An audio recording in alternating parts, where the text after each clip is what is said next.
A palestra de hoje é a ciência da saúde, ou seja, o que nós brasileiros chamamos de higienismo, os americanos criaram esse nome chamado de Natural Hygiene.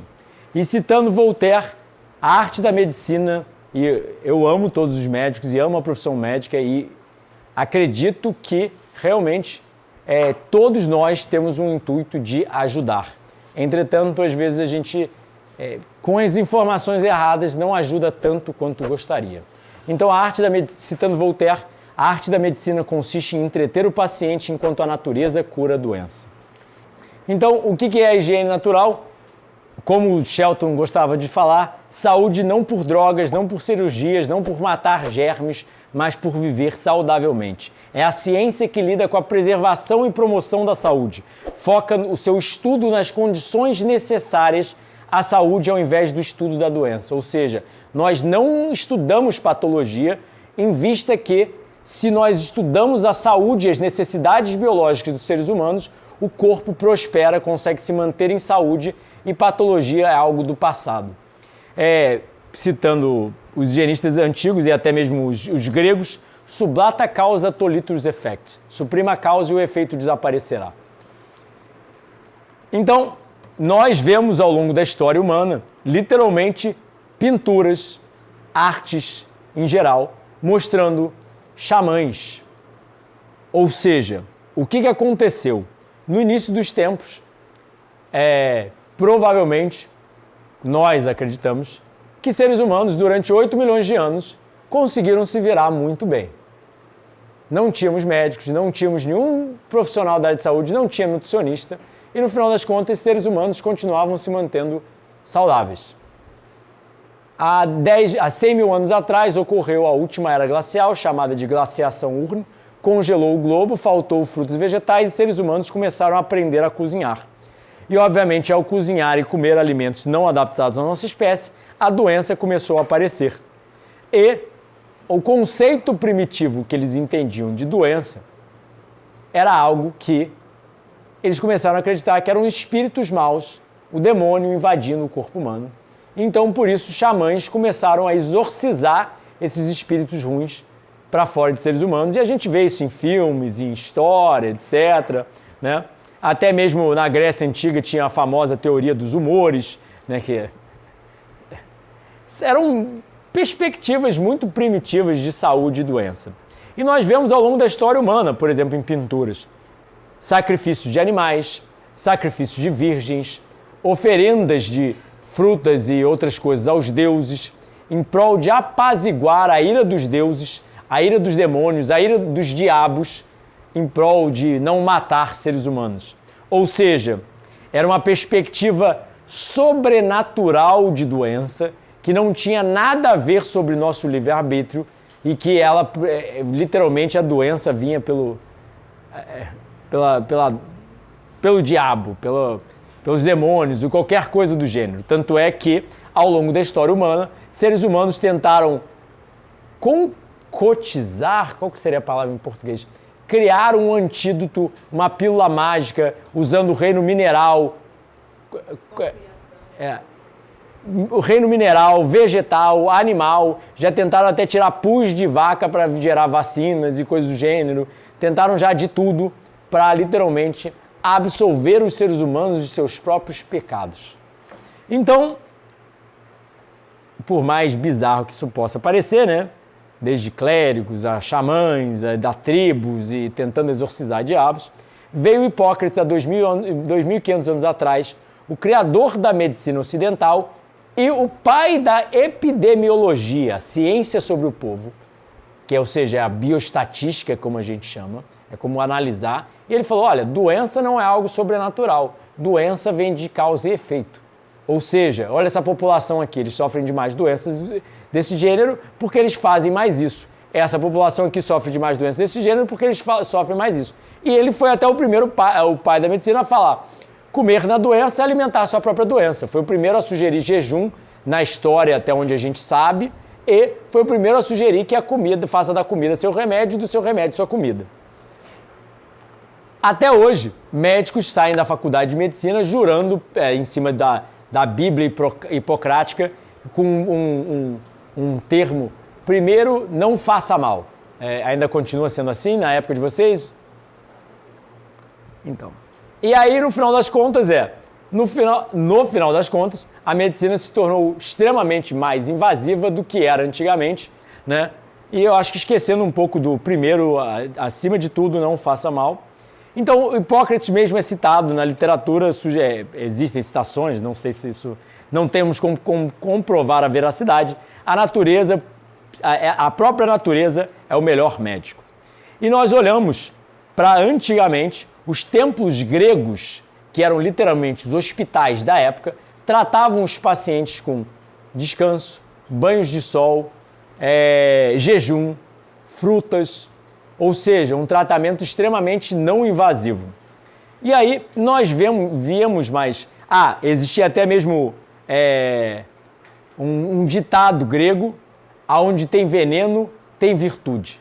Ou seja, eles acreditavam que introduzir uma substância extremamente maléfica que causasse sintomas no organismo humano, isso era, na verdade, a cura. Tanto é que a alopatia, né, porque acabaram dando nome, é doença inversa. Ou seja, eles tentavam causar uma doença inversa da doença atual. Ou seja, você consome... É só ver crianças e o xaropinho. Ou seja, xarope era extremamente amargo. Então, nenhuma criança queria tomar xarope. O que eles fizeram? Botaram açúcar no xarope. E o que aconteceu? As crianças tomam xarope. Porque o açúcar, literalmente, é a forma da natureza indicar que aquele alimento é propício para o seu organismo. Aonde é a única fonte de açúcar na natureza? Ou mel. Mas a probabilidade de você conseguir roubar uma colmeia sem morrer picado na natureza, sem uma roupa de extração de mel, é um tanto quanto improvável, mas ainda assim poderia acontecer raramente. Mas, obviamente, frutas são a única coisa doce. E qualquer coisa, você não teria como sintetizar açúcares simples na natureza, né? Não teria como refinar cana e beterraba para fazer açúcar refinado. Então, se pingou algum açúcar na sua língua, é fruta, é doce, é integral, então pode passar. Ou seja, os instintos que a natureza conseguiu colocar ali por milhões de anos de evolução para discernir o que vira você e o que não vira você, o que te sustenta, o que o combustível que te alimenta, foi extremamente negado e, hoje em dia, eles tentam botar as coisas mais obnóxias dentro de nós, acreditando que quanto mais obnóxia mais efeito daria para a cura da doença. Vide quimioterapia. Ou seja, muita gente não sabe, mas a quimioterapia, na verdade, era a arma de guerra chamada gás laranja, que eles usaram na Segunda Guerra Mundial, que os soldados literalmente queimavam por dentro. Eles trocaram um pouco a fórmula da quimioterapia e foram trocando ao longo dos anos e a fórmula do gás laranja e chamaram de quimioterapia. Entretanto, mata células ruins, ao mesmo tempo mata células boas. Qualquer pessoa que já teve um parente voltando de quimioterapia, vê ele vomitando, caindo cabelo, tendo uma gama de efeitos colaterais. E aí, como o Dr. Shelton falava, você não consegue envenenar uma pessoa a boa saúde. Ou seja, como o Shelton falava, saúde é produzida por vida saudável. E não tem corta-caminho. Você pode fazer o que você quiser. A gente pega vários tipos de remédios, por exemplo. Você baixa o seu colesterol com um hipocolesterolemiante, um remédio de redução de colesterol. Me mostra os desfechos clínicos de um estudo devidamente conduzido que não só você reduziu o colesterol, mas você reduziu a doença cardiovascular do paciente, melhorando a incidência de morbimortalidade. Só por doença cardiovascular, você não precisa nem de por todas as causas, que a gente sabe que uma hipercolesterolemia vai aumentar a incidência de outras doenças também. Por exemplo, hipercolesterolemia no estudo da China, que foi o maior estudo epidemiológico já conduzido até hoje, mostrava um aumento na incidência de câncer. Então a pessoa que tem o colesterol alto, ela não só está mais propícia à doença cardiovascular, ela está mais propícia à incidência de câncer também. E muita gente não entende isso. E aí você reduz o seu colesterol através de um fármaco, será mesmo que você está reduzindo a incidência de doenças? Como eu mostro em outras palestras, em outros conteúdos, A gente tem, por exemplo, pesquisas mostrando o CORD Trial, ou seja, um estudo de cardiologia intervencional, onde mostrou que 97% dos casos de operação não reduziam incidência de angina, morbidade e mortalidade. Ou seja, você tem doença cardiovascular, você é operado, você gasta 100 mil reais numa operação cardíaca para abrir seu peito com bisturi, ou primeiro te dopam. A gente sabe, eu botei dados científicos no Dieta Anticâncer, que a anestesia também pode auxiliar a metástase. Ou seja, quando você se corta, mesmo que você esteja dopado numa cama e você não esteja sentindo o corte, você tenta cortar você vivo, acordado, não vai doer pra caramba. É o seu sistema imune gritando, falando, olha, eu não quero isso, não invade seu corpo. Ele está tentando te autoproteger, mas você está dopado, você não sente. Aí abrem seu peito com bisturi de cima a baixo, puxam seu coração para fora, cortam sua panturrilha, tiram uma veia da sua panturrilha e fazem o bypass coronário ou botam um stent, uma mola dentro das suas artérias em prol de vasodilatar a artéria.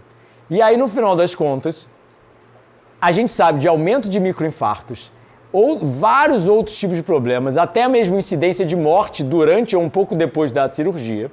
E no final das contas de acordo com o CORD Trial e inúmeros estudos que vieram depois, você gastou 100 mil reais com a cirurgia e no final das contas a diferença não existe. Ou seja, você passa por vários efeitos colaterais da cirurgia, mas no final das contas não mudou nem um pouco da pessoa que não fez a cirurgia. E o CORD Trial mostrou que as pessoas que tinham realmente redução de mortalidade de doenças cardiovasculares tinham mudado os hábitos. Quem mais mudou os hábitos, mais se mantinha protegido da doença. Ou seja, cardiologia intervencional, cirurgias cardíacas, onde é normal 40% quase 40% da população mundial morre de doença cardiovascular, é uma coisa muito comum que roda trilhões de dólares nos Estados Unidos anualmente. Só nos Estados Unidos. Então, eis a grande questão. Se a gente tem estudos mostrando que em 97% dos casos não reduziu nem a dor no peito que a pessoa tem, menos ainda a incidência de morte da doença, por que a gente continua praticando? Eis a grande questão. O remédio da criança é os instintos da natureza, que ninguém gosta de ser cortado, indicam o ideal. Quando, na verdade, a gente nega todos os instintos e vamos falar o quê? Vamos tomar remédio, vamos tomar um antibiótico da vida, vamos tomar, por exemplo, antibiótico a gente sabe que causa disbiose, prejudicando vários parâmetros, aumentando até a incidência de câncer, entre outros problemas. Vamos atacar, ou seja, antivida, a gente ataca a vida para gerar a vida. A gente induz uma doença para matar a doença, vendo a doença como algo errado, que para nós higienistas é algo certo, como a gente já vai falar, mas 1950, ou seja, propagandas no JAMA, no Journal of American Medical Association, entre outros jornais científicos, entre outros locais ao longo dos Estados Unidos, mostrando: dê sua garganta umas férias, fume um cigarro fresco. Ou seja, a marca dos médicos, onde Camel, entre outras marcas, pagavam médicos famosos para aparecer com seus cigarros, falando que, na verdade, era algo benéfico. Ou seja, publicar propaganda no Jornal Médico da Associação Americana. Então, assim, eis a grande questão. O que eu estou mostrando de 1950, que o cigarro hoje em dia caiu por terra, a comida industrializada, a comida cozida, a comida processada. A Cleveland Clinic, que era o maior hospital de cardiologia do mundo, tinha um McDonald's dentro da clínica. E todos os hospitais têm máquinas, aquelas vending machines, com industrializados e guloseimas ali.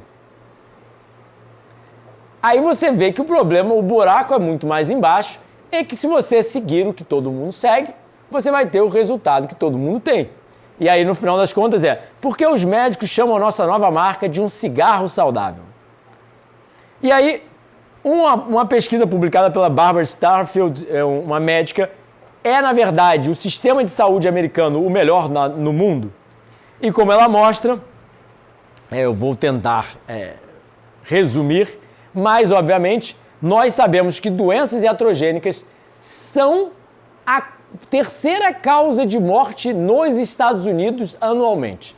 Iatrogênicas causadas por erros médicos. Então, 12 mil vem de cirurgias desnecessárias, 7 mil de erros de medicamentos, 20 mil de outros erros nos hospitais, 80 mil de infecções no hospital, 106 mil de erros, efeitos colaterais de medicamentos.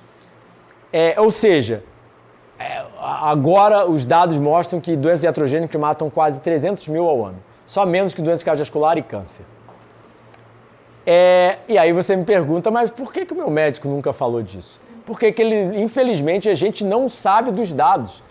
Eu, particularmente, saí de uma faculdade de nutrição com muito poucos dados sobre medicina de estilo de vida, que é o que eu vou tentar ensinar aqui ao longo desses 7 dias para vocês. E no final das contas o primeiro ponto mais negligenciado da medicina, da nutrição, etc., é dieta. E eu falo da nutrição, que apesar de nutricionistas falarem de nutrição, ainda assim, eu acho que eles não entendem tanto do mundo da nutrição, porque muitos deles prescrevem industrializados. O próprio Guia da População Alimentar Brasileira sugere primariamente uma dieta baseada em plantas. Ou seja, o Guia da População Alimentar Brasileira sugere que uma dieta vegana seria adequada nutricionalmente e, ainda assim, sugere que a dieta de todo mundo deveria ser primariamente baseada em plantas não processadas. Entende? Ou seja, o INCA sugere que mais de 80 gramas de carne vermelha ao dia, isso no site do INCA, mostra que mais de 80 gramas de carne vermelha ao dia, 5 vezes na semana, aumenta a incidência de câncer. Minha tia, quando sofreu de câncer, os médicos, ela foi para o INCA e os médicos recomendaram uma dieta hiperproteica. Eu me lembro, eu morava com ela na época da minha faculdade, ela encheu o congelador de bicho morto quando ela nem acreditava e tentava ser vegetariana, porque ela era espiritualizada, etc. Né? Ou seja, a própria instituição recomenda algo diferente do profissional que trabalha na instituição. É um tanto quanto difícil o assunto. Entretanto, como a maior parte da área de saúde vai concordar, eu particularmente tenho muitos pacientes oncológicos que o médico chegou para ele e falou: dieta não tem nada a ver, você pode comer o que você quiser. E no final das contas nós higienistas já há 200 anos sugerimos que sim, dieta é um ponto extremamente importante de saúde e no final das contas nós reconhecemos, porque de acordo com biólogos há 100 anos atrás, eles sugeriram que seres humanos eram onívoros. Mas você pega várias figuras ilustres ao longo da história, já sugeriam que o ser humano é extremamente similar a um primata e deveria comer mais similarmente a um primata. Então, nós higienistas acreditamos que toda espécie tem uma dieta específica. Todo cavalo que você vê comendo grama. Toda vaca que você vê comendo grama. Todo burro que você vê, todo jegue que você vê, todo animal que anda de 4 com aquele pescoço para baixo, ele rumina. Todo animal que anda de 4, mas possui rabo, garras, patas, mandíbula protuberante, ele é feito para comer outros animais. Todo animal que se parece com um pássaro, de acordo com a biologia, é classificado como um granívoro, um animal feito para o consumo de grãos. Todo animal que se parece com um beija-flor é um nectarívoro. Todo animal que se parece... tem vários tipos de animais que são insetívoros. E por aí vai. Seres humanos, até a última hora que eu vi, não se pareceu mais com uma vaca, não se pareceu mais com um pássaro ou um jaguar, se pareceu mais com um chimpanzé. Tirando dados científicos, chegando ao óbvio. Então toda espécie tem uma dieta específica. Mas seres humanos não, você pode comer de tudo. Só que na natureza você não consegue comer de tudo. Com um fogão, você consegue comer de tudo. Com sal, prato, talher, faca e tempero, você consegue comer de tudo. Combinação alimentar Ou seja, nós higienistas já há 200 anos sugerimos o conceito de combinação alimentar, que na verdade não é nem um conceito de combinação alimentar, a gente pode deixar essa aula para outra palestra, mas todo animal na natureza come um alimento por vez até estar saciado. Misturar comida na natureza não existe, é só o ser humano. Mesmo o urso ele pode ser onívoro, ele vai comer mel agora, carne depois, fruta depois e por aí vai, tá?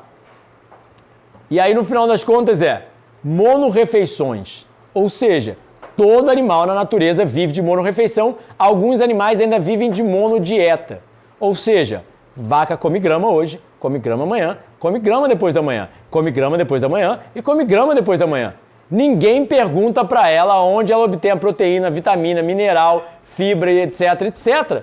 O bicho pesa 500 quilos, chega até mais de 500 quilos, sei lá, uma vaca pode chegar a 1 tonelada, alguma coisa do gênero. Da onde que vem a nutrição dela? Sabe? Chega a ser ridículo as perguntas, né?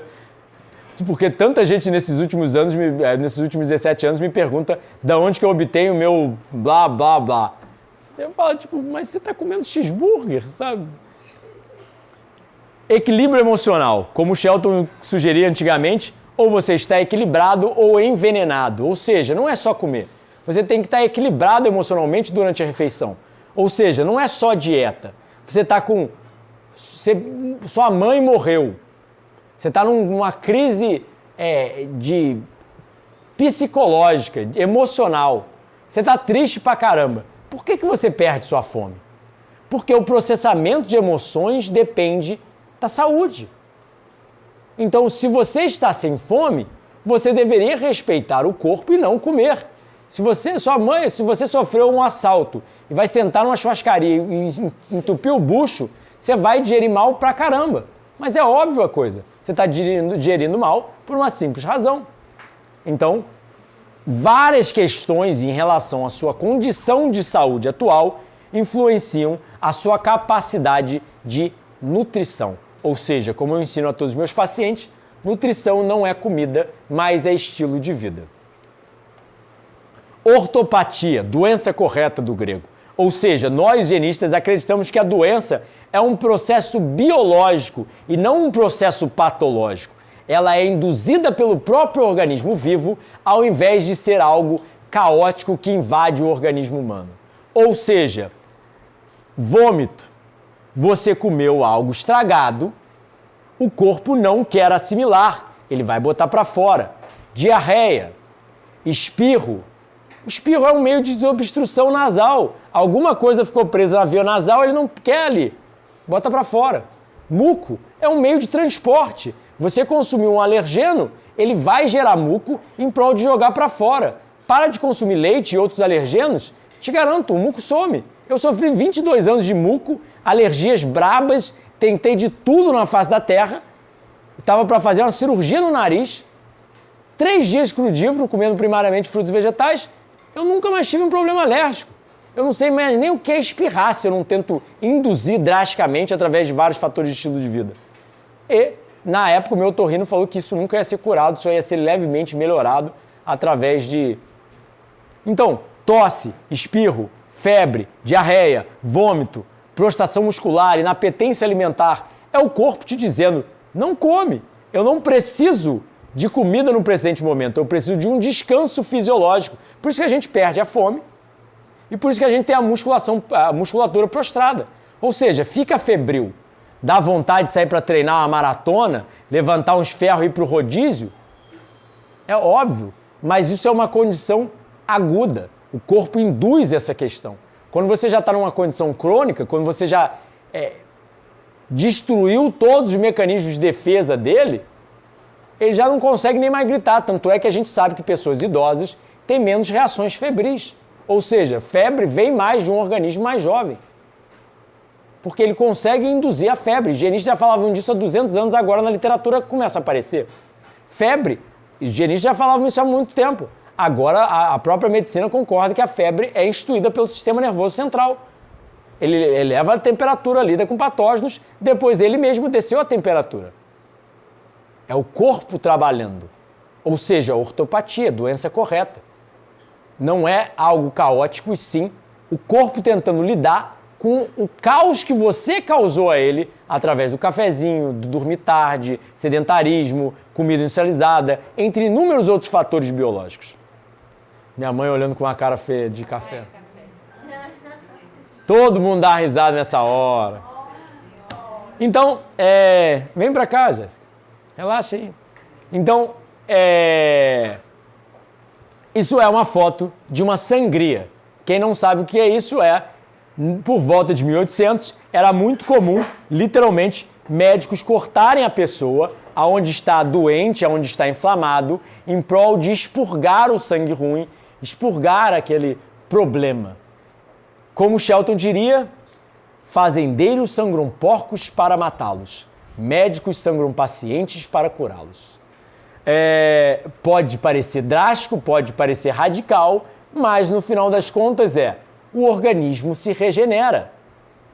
Ele faz o processo biológico de regeneração, você corta a mão, ele cicatriza sozinho, você não pensou, cura, entende? Você não faz nada, ele faz tudo. O que você tem que fazer é interagir com o meio ambiente de forma correta, que naturalmente seus instintos te induziriam a isso na natureza, e agora nossos instintos são pervertidos por várias questões. Você vê luz elétrica, seu cérebro acha que é meio-dia. Ele sofre de cronodissincronia.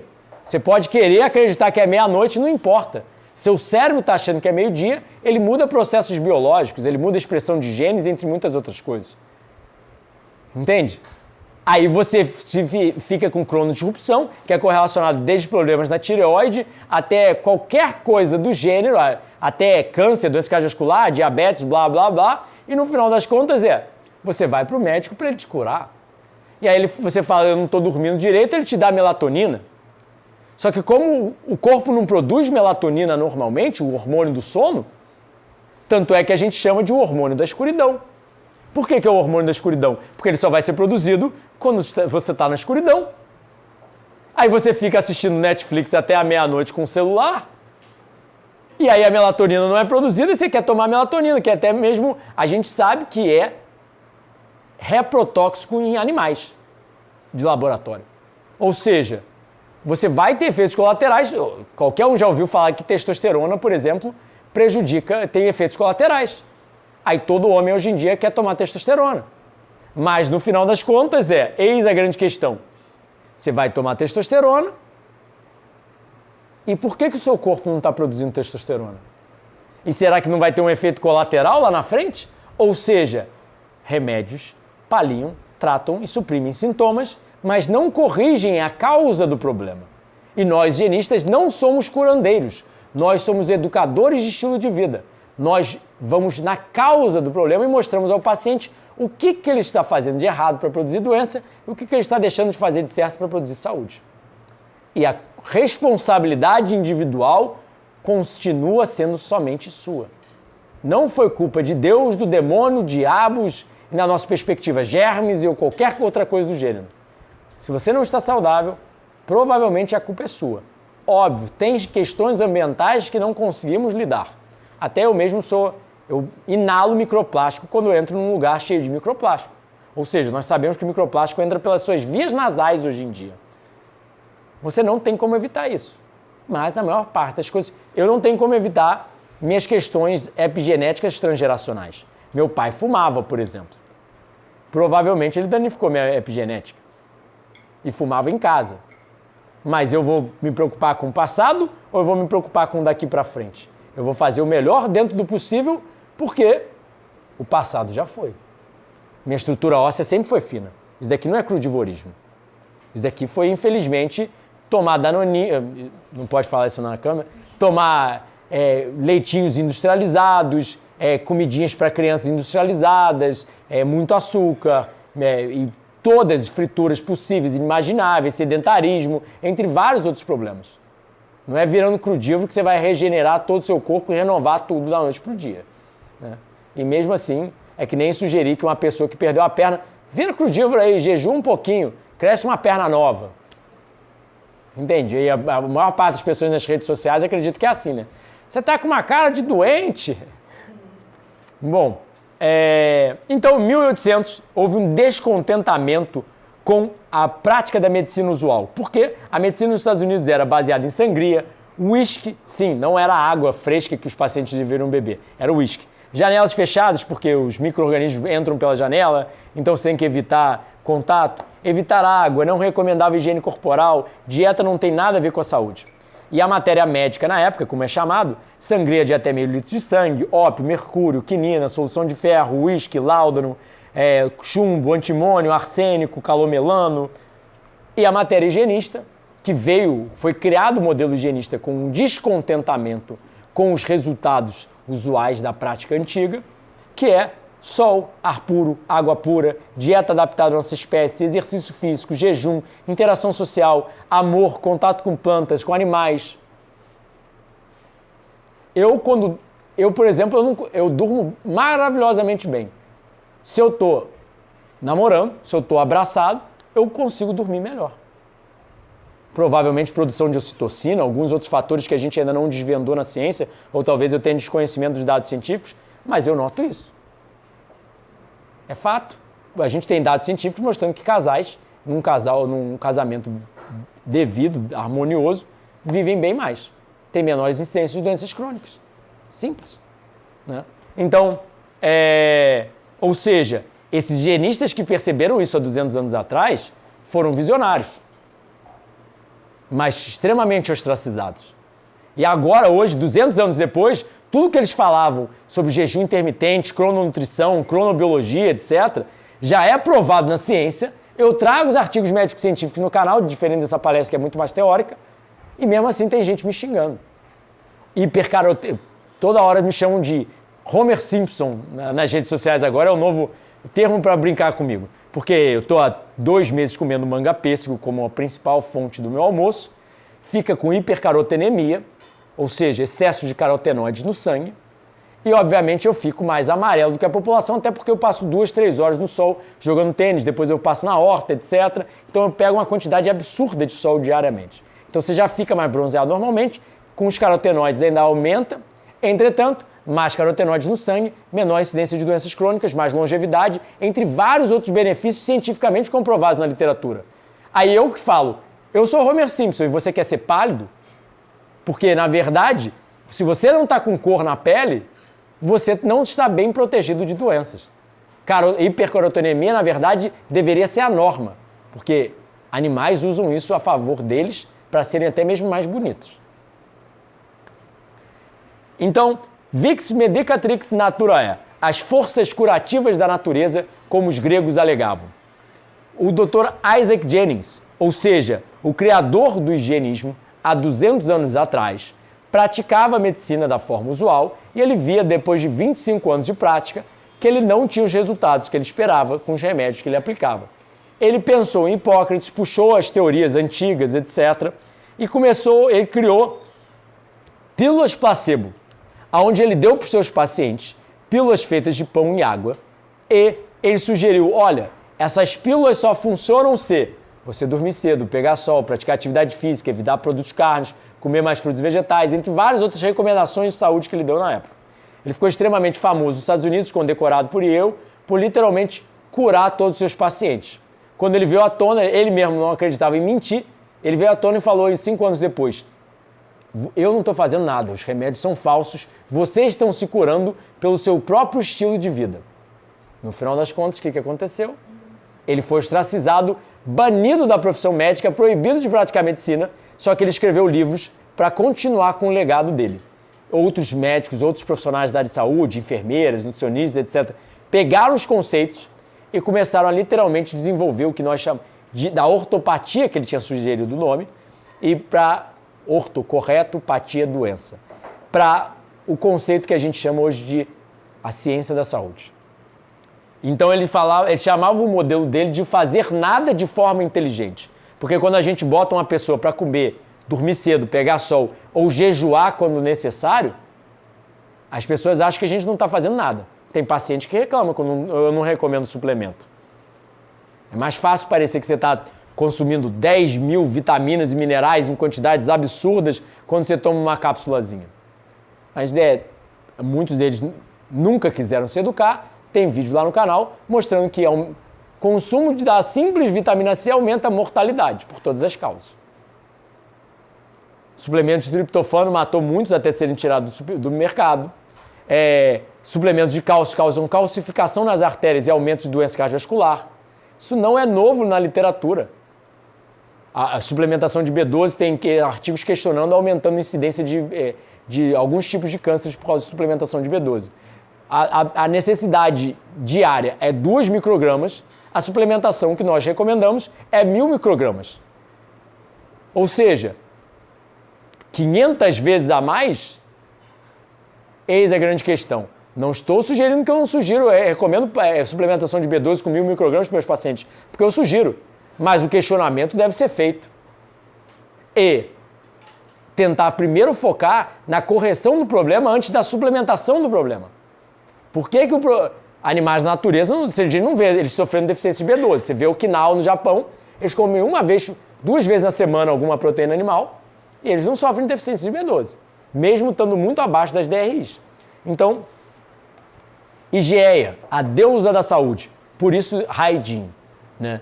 Ou seja, não é de limpeza corporal, apesar de que higienistas foram primeiro a sugerir esse conceito, mas sim da deusa Hygieia, a deusa da saúde, em controvérsia a sua deusa, a outra deusa, sua irmã Panaceia, a deusa dos medicamentos.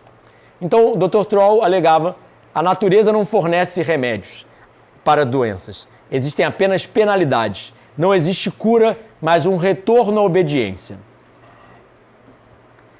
O Dr. Tilden alegava: a natureza retorna ao normal quando hábitos enervantes são desistidos. Não existe curas no senso geralmente compreendido. Se um tem um amor ao tabaco, qual é o remédio? Parar de usar tabaco, claro.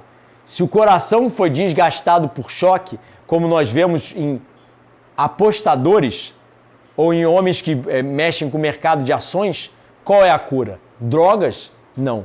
Remover a causa.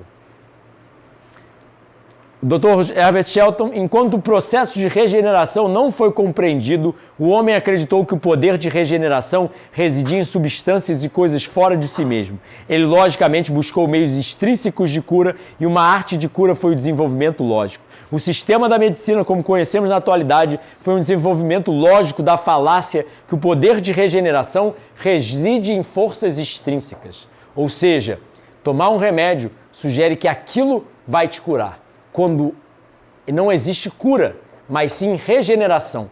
É um processo biológico que vai cicatrizando. Cada célula morta tem que ser, cada célula danificada tem que ser morta e limpa do organismo e renovada por células-tronco em novas células no local.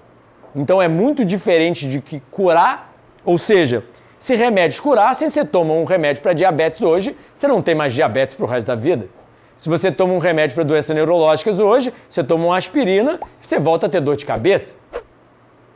Então você está paliando os sintomas, você não está curando o problema. E é engraçado, é como o Dr. Shelton dizia, é impossível transformar um bêbado sóbrio enquanto ele continua a beber. Não tem remédio para embriaguez. Da mesma forma que as pessoas continuam procurando um remédio para o câncer, para a doença cardiovascular, para a diabetes e por aí vai, enquanto elas continuam biologicamente destruindo seus organismos, não fornecendo nenhum requisito biológico, quaisquer que sejam. Ou seja, a gente explica mais necessidades biológicas depois, mas quando pessoas comem alimentos com químicos, principalmente açúcar e óleo, o cérebro se torna artificialmente estimulado pelas secreções de dopamina, que leva a comer em excesso, obesidade e as doenças dos excessos dietéticos.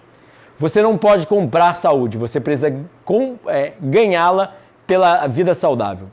Muitos alimentos que são cozidos, tais como as carnes e grãos, seriam inapetentes e inconsumíveis por seres humanos. Cozinhar nos permite ultrapassar os mecanismos sensoriais de defesa do nosso cérebro, que normalmente nos protegeriam de ingerir substâncias não naturais e não saudáveis. Essencialmente, cozinhar nos torna possível de comer e ainda chamar de bom comidas que, na verdade, seriam consideradas estragadas. Então, qual é a diferença entre sobreviver e prosperar? Prosperar, o organismo indica disposição, felicidade, fome, sensação de bem-estar, funcionamento fisiológico otimizado. Sobreviver, apatia à comida natural, sintomas e cansaço constante, pessimismo, tristeza, depressão, reduzido funcionamento fisiológico de todos os sistemas. Ou seja, se você tem sintomas, é a forma da natureza indicar que você não está devidamente cuidando do seu sistema. As plantas aqui no quintal que não prosperam, eu sei que não estão obtendo todas as suas necessidades biológicas. Meus figos crescem, mas cresce um figo por ano. Você vai para uma terra mais fértil, cresce 100 figos no ano. Vira uma árvore de figo, não vira um galeto de figo que dá 1, 2 figuinhos. Mas aqui no quintal também tem maçãs, tem bananeiras e jacas. A jaca lá atrás tem 7 metros, 8 metros, 10 metros. Você vê que ela está crescendo forte, saudável, um tronco grande, folhas, ela está produtiva. A mesma coisa você vê plantas. Uma planta com pragas, com aquelas folhas esbranquiçadas, ela não cresce direito. Minha graviola aqui eu plantei, tem 7 anos, não cresceu. A graviola na casa da minha mãe, que é no nível do mar ali, e é a areia, ela já está enorme em 2, 3 anos. Qual é a diferença? Necessidades biológicas. Não estou sugerindo que ninguém é planta, mas que todo tipo de organismo vivo tem certas necessidades biológicas que, quando não devidamente alcançadas, por exemplo, todo mundo pensa hoje em dia em dieta. Solidão é pior do que obesidade para doenças crônicas. A gente sabe que liga mecanismos pró-inflamatórios e, se você é solitário, você tem maior incidência de doenças crônicas do que uma pessoa obesa. Quem está falando sobre solidão como um dos principais fatores de doenças crônicas na atualidade? Quem fala no Brasil praticamente sobre cronobiologia e crononutrição? São pouquíssimos. Quem pratica no Brasil cronobiologia e crononutrição? Eu já tenho, sei lá, mais de uma década que eu falo sobre isso. Tem mais de 17 anos que eu vivo em jejum intermitente, geralmente só comendo almoço e janta. Então, um obeso mórbido, crianças na África passando fome, todas elas não estão prosperando. Então as pessoas acham que só porque elas estão vivas elas estão prosperando. Então, alopatia, doença inversa, ou seja, visa paliar, tratar ou suprimir sintomas através de medicamentos sintéticos, cirurgias, remoções de órgãos e matar micro-organismos patogênicos. Dieta era amplamente vista como algo secundário que não tem a ver com a causa, a etiologia da doença. Paliar a doença com remédios e não remover suas causas é como apagar o alarme de incêndio sem apagar o fogo. Você desligou o alarme de incêndio, mas o fogo está pegando por dentro. Você só tomou um analgésico, você só não está mais sentindo a dor. Mas ainda assim, o problema está sendo cada dia mais aumentado. Doença cardiovascular, você toma uma estatina, reduziu o seu colesterol. Será que é só o colesterol alto que está problemático na doença cardiovascular? Aí você vai tomar um remédio para hipotensão arterial. Aí você vai tomar Quantos remédios você vai tomar e quantos efeitos colaterais você vai ter que lidar? E qual vai ser o custo da sua farmácia no final do mês? Então, as pessoas cansam da medicina alopática, elas vão para quê? Medicina naturalista. Paliar, tratar e suprimir sintomas, ao invés de remédios sintéticos e remoções de órgão, cirurgia espiritual. Ajustes na coluna, agulhas no ombro ou pílulas homeopáticas e florais de Bach. Minha mãe jura de pé junto que eu fui curado pela homeopatia quando eu era pequeno. Será que a homeopatia me curou? Ou será que os remédios eram menos tóxicos e causaram menos problemas e o corpo conseguiu se regenerar? Fica o questionamento. Entretanto, nós, ainda assim, somos antagônicos até mesmo à medicina naturalista. Porque nós não paliamos, tratamos e suprimimos sintomas de forma natural, que pílulas homeopáticas não saíram de uma árvore. E você nem sabe de onde elas saíram, né? Mas você escolhe, mas nós escolhemos, literalmente, eu particularmente escolhi a ciência da saúde. Reproduzir os fatores de estilo de vida que seres humanos praticaram durante milhões de anos na natureza e são contemporâneos à vida, evoluíram com basicamente todos os organismos vivos em prol de fornecer todos os requerimentos biológicos e a saúde ser o resultado. Como o Dr. Shelton diria, você não precisa do tratamento. A febre, a inflamação, a tosse constituem um processo de regeneração. Apenas saia da frente e permita-os a completar o seu trabalho. Não tente ajudar a natureza. Ela não precisa da sua ajuda ridícula. Ela apenas pede que você pare de interferir. Ou seja, quanto mais você tenta curar a doença, mais, na verdade, você adiciona a doença. Eis a grande questão. O organismo no estado de patológico, ele precisa de descanso. Ele precisa de menos e não mais. Quando, na verdade, a gente tenta fazer mais. Hoje em dia, como eu já mostrei num vídeo, porque eu não iria aos hospitais, e no final das contas tem artigos científicos questionando crononutrição e cronobiologia em hospitais. Ou seja, um paciente no hospital está constantemente exposto à luz elétrica. Ele não vê a luz do dia, que é um fator importante de cronossincronia e aumento na produção dos níveis de melatonina. Então, se ele não vê a luz elétrica, não respira ar puro, não olha para plantas, porque a gente sabe que olhar para plantas acelera a regeneração de colicistectomias, remoções de vesícula biliar.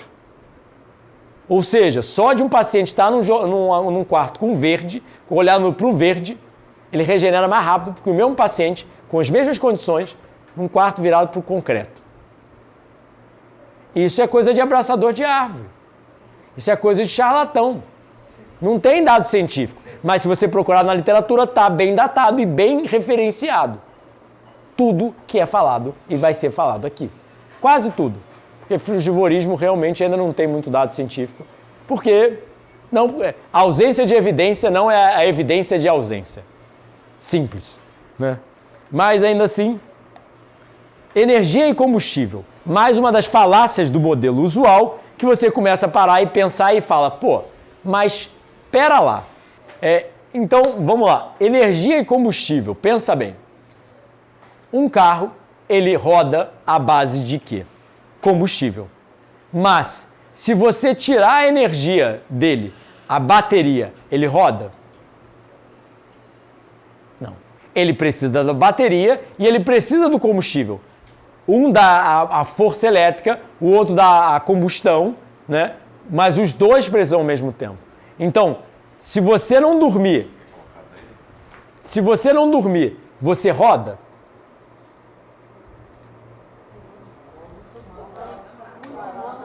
Muito mal. Sabe qual é um dos recordes de falta de sono? Eu acho que é 7 dias ou 10 dias. 10 dias sem dormir, você morre. Eu já fiquei 40 dias sem comer. Mas, sem dormir... Tranquilo. Posso botar pra cá assim? Ficou legal, meu irmão? Ou seja, poucos dias sem dormir, você morre. Eis a grande questão. Combustível vem da comida. Energia vem do sono. Seu cérebro é como se fosse uma bateria se recarregando diariamente, uma bateria elétrica se recarregando diariamente. E come uma feijoada, toma um energético, come 10 mil calorias à noite, 9 horas da noite, e sai para correr a maratona. Quando você chegar da maratona, come outra feijoada, toma outro energético e sai para correr de novo. Porque se comida fornecesse energia, a gente não precisava mais dormir. Porque na literatura, na fisiologia, comida fornece energia. A gente mede comida por energia. Mas no final das contas isso é o combustível. Você come, você se sente com menos energia. Aí muita gente me fala, mas quando você está em jejum, você não tem energia. Você tem muita energia. Você só não tem combustível. Porque come uma feijoada, o que você sente? Como alimentar. Você sente vontade de ir dormir. Você não sente vontade de sair para correr uma maratona. Por quê? Para incorporar combustível no seu tanque, incorporar nutrição às células vivas, transformar mais células, nutrir as células, você precisa gastar energia. Então até eu mesmo no almoço frugívoro, com 10 bananas, eu me sinto mais letárgico depois da refeição do que antes da refeição. Mas ainda assim, você precisa comer, mas você precisa dormir. Então são conceitos bem básicos que o higienismo mostra que você fala, pô, mas calma aí, tá errado. É óbvio que tá errado, mas, né? Então, estimulantes, ou seja, pensa bem, o cavalo leva uma chicotada e surge a energia dele. Da onde saiu a energia? Do chicote ou do cavalo? Do cavalo. Porque o chicote não está passando energia para o cavalo. O que você está fazendo é ligando o sistema de luta ou fuja, ou seja, um mecanismo biológico de proteção de todo o organismo animal, que se você vê um urso na natureza, vai vir todo o organismo se vira para sobreviver. É isso que estão fazendo com o cavalo. Aí você toma um cafezinho no início do dia, o que você acha que acontece? Você acha que a energia está vindo do café? Sendo que café praticamente não tem caloria? Ou a energia está vindo de você? E aí nós sugerimos o estímulo compensado e não compensado. Existe o estímulo da musculação. Depois existe uma adaptação fisiológica benéfica. Existe o estímulo não compensado, que, ou seja, é patológico. Só a longo prazo vai te fazer se sentir mais cansado. Se qualquer um já bebeu muito café e larga o café, vai te dizer que você se sente mais letárgico depois. Quando acaba o efeito do café, você está exausto. Diferente de você estar cansado e pronto para ir para a cama. Então, só para finalizar, a teoria dos germes e o milieu interior. Ou seja, Pasteur, o criador da pasteurização, que foi literalmente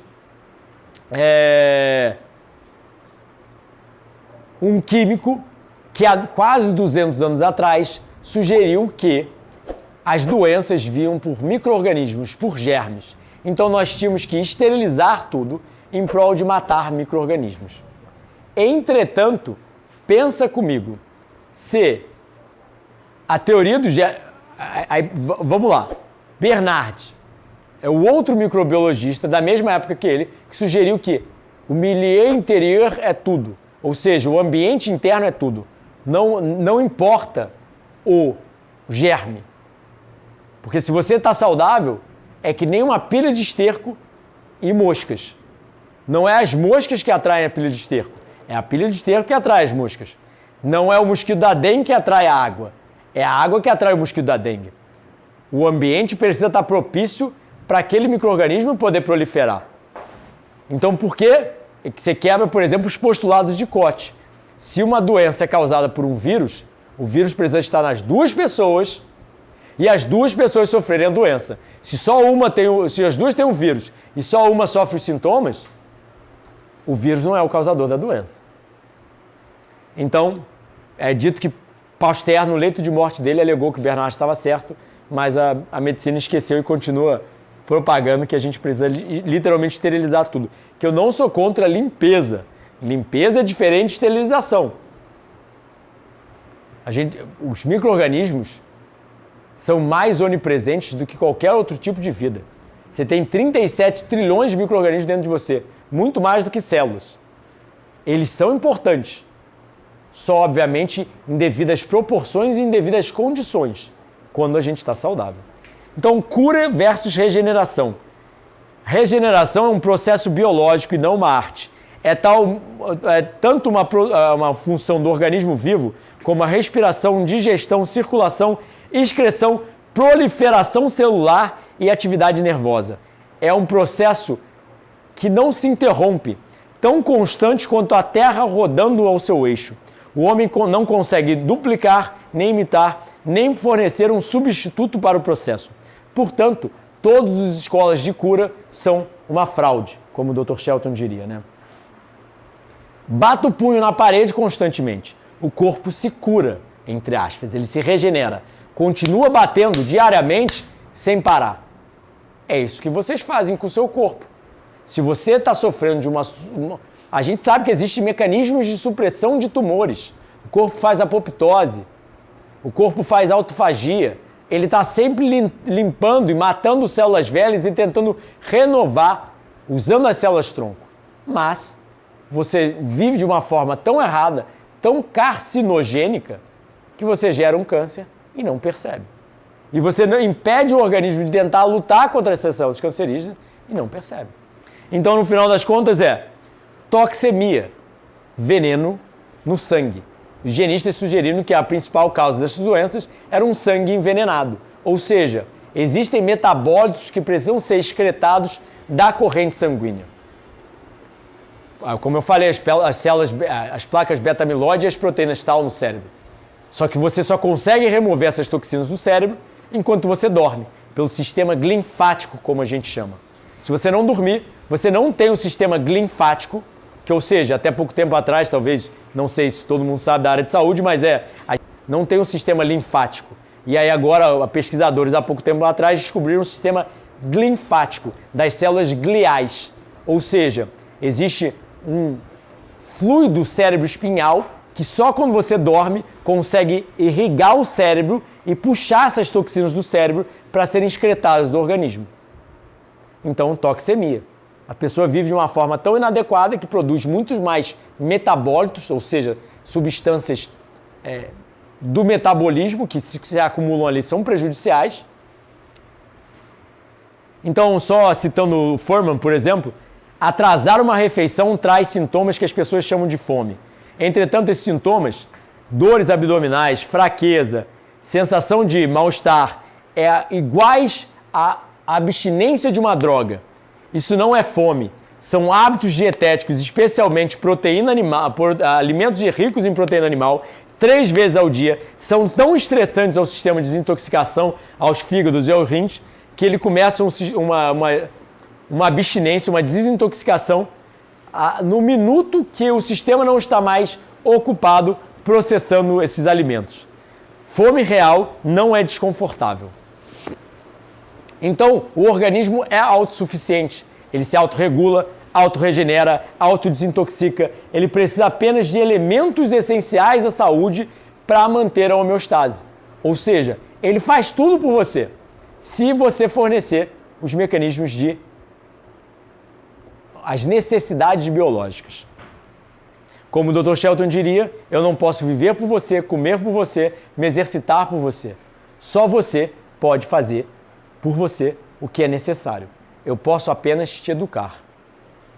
Então, como o Dr. Shelton falava que é brilhante, o instinto é o nosso professor. Existem neurocircuitos no nosso cérebro que ensinam todo chimpanzé, eles continuam na natureza subindo em árvore e catando fruta. Eles não se acham um animal carnívoro e passam o dia inteiro tentando abater outros animais e comer só carne. E negam, falam que fruta causa diabetes e tem medo de fruta e frutose causa esteatose hepática. Você já viu algum chimpanzé fugindo de fruta? Eles podem até comer carne na falta de fruta, mas ainda assim, fruta é o alimento primário deles. Ou seja, existem neurocircuitos falando no seu cérebro, mas só que você está tão distante da natureza que esses neurocircuitos são mal compreendidos. A dor é benéfica. A dor é a forma da natureza falar você não deve. O sofrimento, isto é, a capacidade de sofrer é absolutamente necessária para a nossa preservação e autoproteção. E dado que em ambos sentidos, o moral e o utilitário, a dor é boa e não má. O prazer vem da obediência às leis do ser e o sofrimento da violação de tais leis. As leis fixas da vida são essenciais. Elas machucam apenas quando violadas e o sofrimento consequente age como um aprendizado compelindo o homem a se comportar. Sem a fome para compelir um animal a comer, ele morreria de fome. Sem a sede, ele morreria na presença da água. Sem a dor do frio, ele congelaria sem saber a causa. Sem sofrer pelo calor, ele seria consumido pelo fogo. A dor da doença e dos ferimentos é uma evidência da necessidade de descanso e da mudança de hábitos. O ofício da dor é de nos salvar ao invés de nos destruir. É brilhante. O que os doentes precisam são professores e não tratadores, escolas de saúde e não hospitais, instrução e não tratamento, educação na forma correta de viver e não treinamento do hábito doentio. Ambos eles e seus profissionais precisam esquecer as ideias de cura e práticas construídas perante elas. E aí, citando uma paródia bem interessante, desde que adotamos hábitos onívoros, nós, Homo sapiens, somos atormentados por doenças degenerativas e comportamentos destrutivos e cruéis. Após adotar uma dieta crua de frutos e vegetais, atualmente vários seres humanos têm revertido degenerações físicas e superado doenças, vivenciado completo rejuvenescimento físico e mental. Em todo o mundo, o aumento do consumo de frutas pela manhã e no almoço, saladas de vegetais para o jantar, com uma pequena porção de abacate, nozes ou semente, instigou uma nova condição nomeada pela ciência médica como saúde. E para finalizar, que todos sejam curados, que todos sejam amados. Se vocês ainda não viram, tem muito conteúdo gratuito em todos os canais. Tem vários documentários, tem 3 documentários de jejum, tem um documentário Vivendo de Frutos, tem muita coisa lá nos canais. Quero mais informação e quero ainda as referências numéricas bibliográficas, ou seja, o que é uma referência numérica bibliográfica? Você vai pegar um livro por aí, se ele não tem referência numérica bibliográfica, você não tem como saber o que o autor está falando. Toda hora que eu falo em algum livro, tem um númerozinho ali do lado da minha... Eu falei, fruta não causa diabetes. Eu vou lá, boto um númerozinho do lado disso. Lá no final do livro tem esse mesmo númerozinho, tem o nome do pesquisador, o nome do livro, o nome da pesquisa, do jornal médico científico, o nome do artigo médico científico, do jornal médico científico, a página, o ano, tudo para datar o que eu não estou falando. Eu estou citando pesquisadores de jornais de alto impacto, de alto fator de impacto. Ou seja, de um jornal confiável na ciência. Mas, sinceramente, quem quer brigar com refrigerante faz mal. Quem quer brigar com dormir tarde faz mal. Quem quer brigar com ser sedentário faz mal. Estar acima do peso, acima do IMC ideal faz mal. É meio que bom senso. Mas ainda assim, se você tem dúvidas e quer se aprofundar mais, eu sugiro dar uma lida. São 10 livros, eu vou trazer eles esses dias para cá, para vocês poderem ter acesso a eles, às vezes até ler as primeiras páginas, etc., para ver se vocês têm interesse nos livros.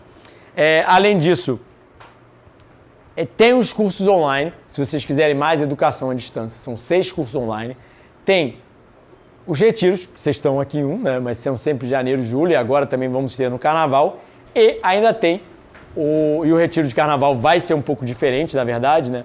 A gente vai ter mais aulas de yoga, eu vou ensinar uma culinária mais plant-based, cozida no vapor, que não é uma coisa que eu nunca fiz até hoje, mas eu quero flexibilizar para vocês entenderem como chegar ao máximo possível do ideal, sendo que muita gente volta para casa e melhora os hábitos, mas não melhora 100%.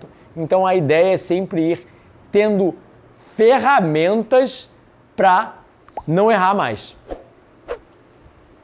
E, no final das contas, é basicamente isso. Perguntas? Dúvidas?